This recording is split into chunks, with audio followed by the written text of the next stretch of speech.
नया game, Putin on, Trump gone.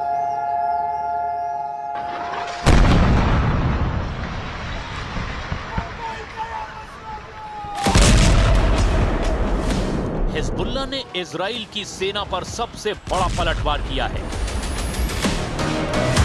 Hezbollah के हमले में आईडीएफ के सैनिक मारे गए हैं।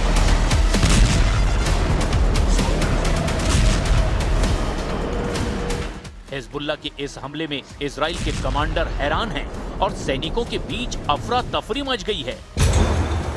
इस पूरे ऑपरेशन की कहानी आपको आगे बताएंगे।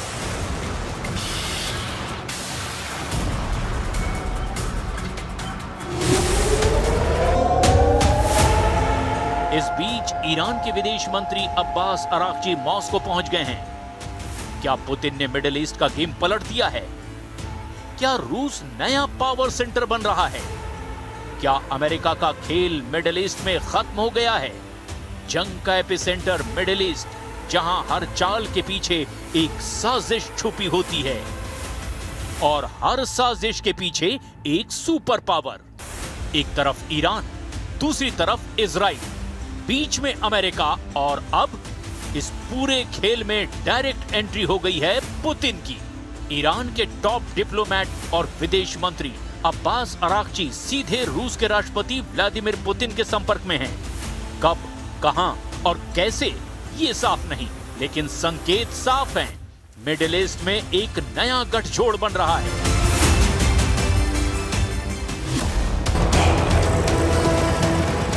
तो क्या ईरान के प्रॉक्सी फाइटर हिजबुल्लाह ने इजराइल का गुरूर चकनाचूर कर दिया है? क्या हिजबुल्लाह को रोकना अब आईडीएफ के लिए नामुमकिन हो गया है?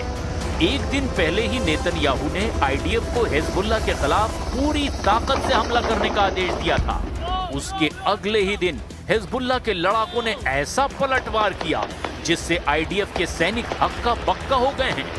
दक्षिणी लेबनान में इजरायली सेना के ग्राउंड ऑपरेशन के दौरान हिजबुल्लाह के लड़ाकों ने चौंका कर रख दिया। सबसे पहले हिजबुल्लाह के मार्कवा MK4 टैंक पर FPV ड्रोन से हमला किया गया। इलाके में इजरायली सेना की 77वीं बटालियन ऑपरेट कर रही थी। बताया गया कि हमले के बाद इजराइल का टैंक खराब हो गया। रेस्क्यू टीम हेलीकॉप्टर के साथ मौके पर पहुंची। रेस्क्यू टीम का चॉपर अभी जमीन पर लैंड भी नहीं कर पाया था कि फिर से हिजबुल्लाह के ड्रोन ने हमला कर दिया।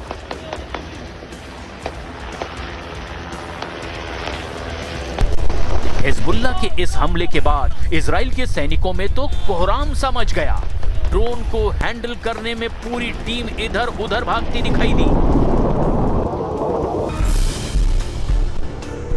तो क्या हिजबुल्लाह ने अपने 14 लड़ाकों की मौत का बदला ले लिया?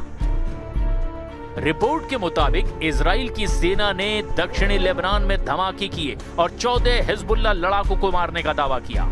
इजरायली सेना के इस हमले के बाद हिजबुल्लाह की तरफ से भी जबरदस्त पलटवार हुआ। रेजिस्टेंस लगातार और मजबूत हो रहा है। इसे हराया नहीं जा सकता और दुश्मन हमारे जवाब से हैरान हैं। हिजबुल्लाह ने ऐलान किया कि वो कभी भी अपने हथियार नहीं छोड़ेगा। हमें इजराइल की शर्तें मंजूर नहीं है। इजराइल को हमने अपनी ताकत दिखा दी है और ये सीज फायर तब तक नहीं होगा जब तक पाकिस्तान वार्ता में ईरान के प्रस्ताव को मंजूर नहीं किया जाता। उल्टा हिजबुल्लाह ने अपने 5 शर्तें इजराइल के सामने रख दी है। पहली शर्त, समंदर, हवा और जमीन पर इजरायली हमले पूरी तरह बंद हो। दूसरी शर्त, कब्जे वाले इलाकों से इजरायली सेना की वापसी हो। तीसरी शर्त, लेबनान के कैदी रिहा हो। चौथी शर्त, माइग्रेंट की वापसी हो। और 5वीं शर्त, लेबनान में फिर से विकास का काम शुरू हो। लेकिन इजराइल तो हिजबुल्लाह को हथियार विहीन करने पर अड़ा हुआ है और सीज फायर के दौरान भी इजराइल की तरफ से पहला हमला लेबनान पर हुआ। את האיום המיידי הזה הסרנו, ואנחנו נמשיך ללחום בכל כוחנו במדינות הטרור וכמובן גם באנשי הטרור שפוגעים בכוונה תחילה בחפים מפשע. लेकिन इस जंग में अमेरिका और इजराइल के लिए सबसे बड़ा खतरा ईरान बना हुआ है। 40 दिन की जंग लड़ने के बाद ऐसा लग रहा है कि अमेरिका ने हथियार डाल दिए हैं। लेकिन इजराइल हिजबुल्ला और तेहरान से सीधी जंग लड़ने पर आमादा है। लेकिन ईरान ने एक कदम आगे बढ़ाकर अब नया दांव खेल दिया है। सीधे पुतिन से मिलने रूस पहुंच गए। तो क्या जंग का अगला कमांड सेंटर मॉस्को से ऑपरेट होगा?